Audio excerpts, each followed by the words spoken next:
Hello everyone and welcome back to Let's Talk Kashrus, presented by the Kashrus Awareness Project in conjunction with Torah Anytime. Today I am privileged to be joined by Rabbi Binyamin Berkowitz, Rabbinic Coordinator for China and the Far East for the KOF-K. Thank you, Rabbi Berkowitz, for joining us. Pleasure to be here. We've wanted to speak to you for quite a while about China specifically, which is kind of your forte, your expertise. We get a lot of questions about products made in China, about kashrus supervision in China. People wonder, how is it even possible to supervise a product, no less a factory in China? And you have extensive experience, over a decade that you're doing this. So walk us through what it means when a kashrus organization like the KOF-K takes on the responsibility of supervising a product in China. Sure.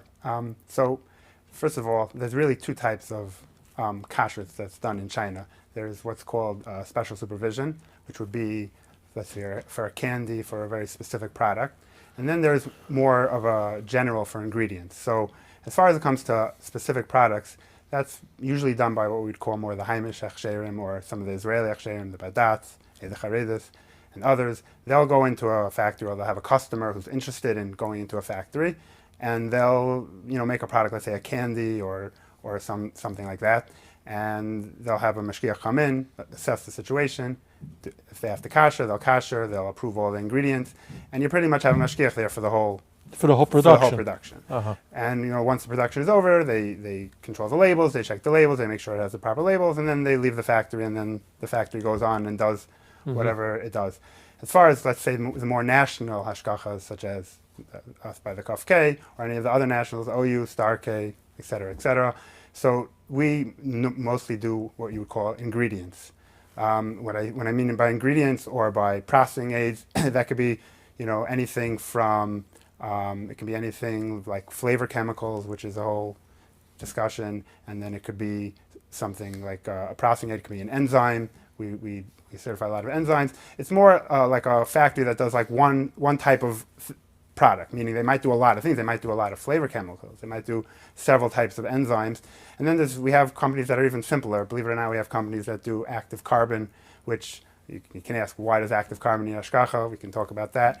Then you have companies that are doing simple things like nuts, or you could have vegetables, canneries, which are just doing some basic tomato sauce, and et cetera, more the ingredients that are brought into and are exported to America, to Europe, to Eretz Yisrael.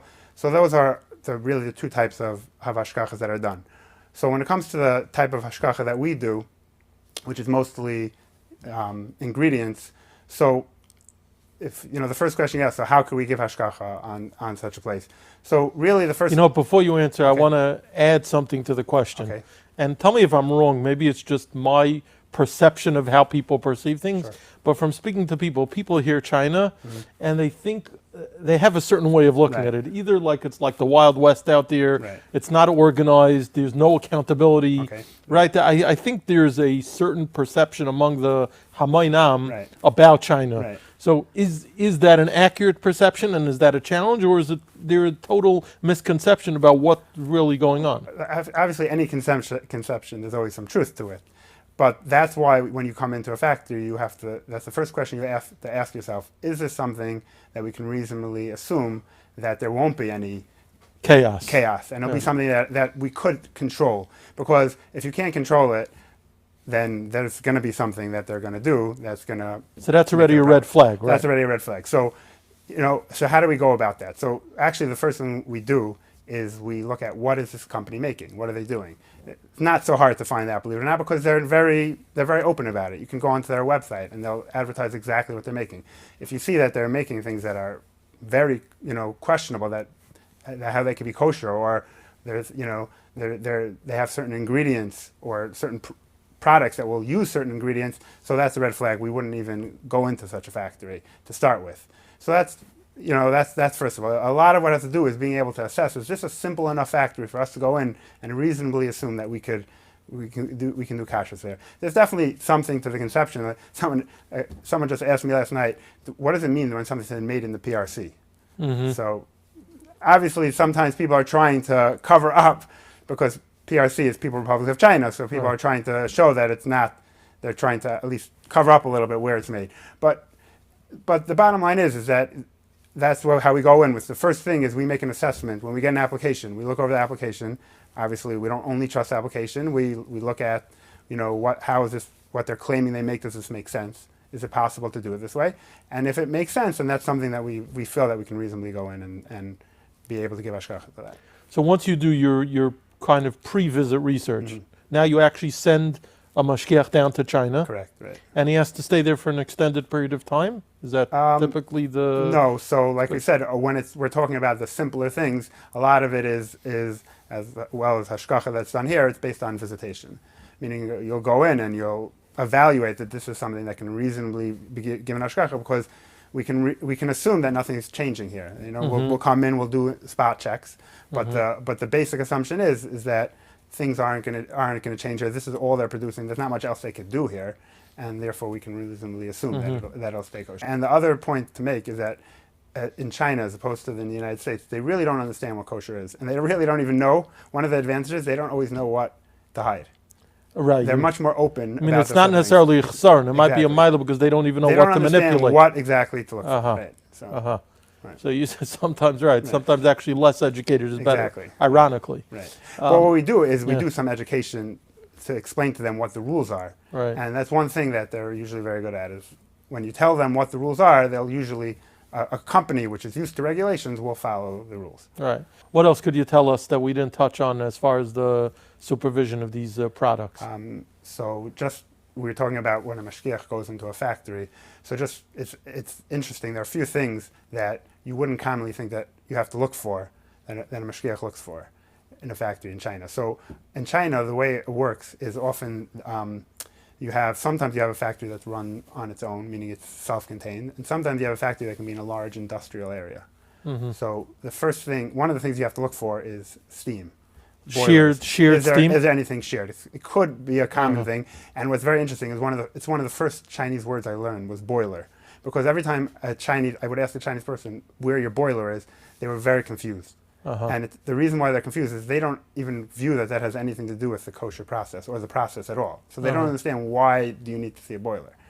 So that's something that you always have to check out and be aware of, that is this boiler shared? Is this something shared by a large industrial area? And if it is, who else is in that area?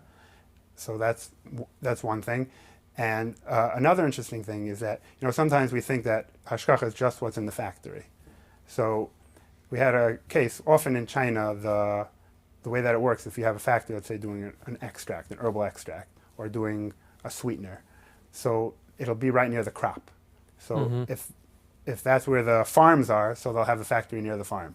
So a popular item now is monk fruit extract. I don't know if you've heard of that. Okay, so monk fruit extract is considered like a healthier sweetener. It's anywhere between 100 to 250 times sweeter than sugar. So it's very sweet. And it's cultivated in China, in specific regions like the southern mountainous regions of China. And mashgiach was going to a plant. Like I said, it was right near the fruits are right near the plant. And he'd gone a few times. And he mentioned to me, it's very interesting, but I noticed that the plants are cut down every year or two, and they plant new plants. So, he was calling them trees. So he said they seem to be cutting down the trees. So isn't that Orla? Well, why don't we have to be worried that maybe, they were certifying something that's Orla? So we thought about it, and it turns out we researched it, and we call it a monk fruit, but it's actually a vegetable. So it's more of a vine. Not a tree. What was happening really was that every few years they were dying out, and they were planting new ones. But just an example how, you think you just have to certify in the factory, and here this is something that was outside. Exactly. Now you mentioned about certifying carbon before, right, which sounded very interesting. Right. What is carbon typically used for? Is used in filtration. In other words, if you're making a product and you need to clean it, to filter it out, make an extract. So an extract involves using a solvent, which means you're taking, let's say, an herb, and you want to extract out of that herb, you want to extract out the taste, the nutrients, all the flavors, and you'll use, let's say, ethanol, alcohol, and it could be other processing aids that you use, and you want to be able to filter it out. So active carbon is used, it's used really, if you look at a common filter, even in a refrigerator or for water, there is carbon involved also. So you'll use carbon in order to filter that out. What does carbon actually do? What's the Meaning carbon is like, coal. Meaning they'll take coal and there's a process just to mill it in a certain way in order to be, then that's used as filtration. It'll filter it out. It has to also be held from going, it'll go through that in order to filter it out, and it comes out the other side. Just like if you want to look at like a refrigerator filter, like the water goes through it, there's something in there that's filtering, and it comes right out the other side. Got it. So you're saying it is certified because? We have many that are certified, and usually it's never a problem. The reason I was mentioning it is that just recently someone brought to my attention that he questioned, there was a factory that was marketing that they were making another product which was clearly not kosher. So the question was, how was that possible? And Baruch Hashem, when we did our inspection, we already knew what the issue was, and it was a completely separate workshop. No connection at all, no equipment connection, no connection as far as steam, and not even a possibility that they could be connected. But had we not done our inspection and seen that, then that's something that we could have wondered how that is possible. Rabbi Berkowitz, thank you for joining us. Thank you for sharing your experiences about China, and thank you so much for being here. Pleasure.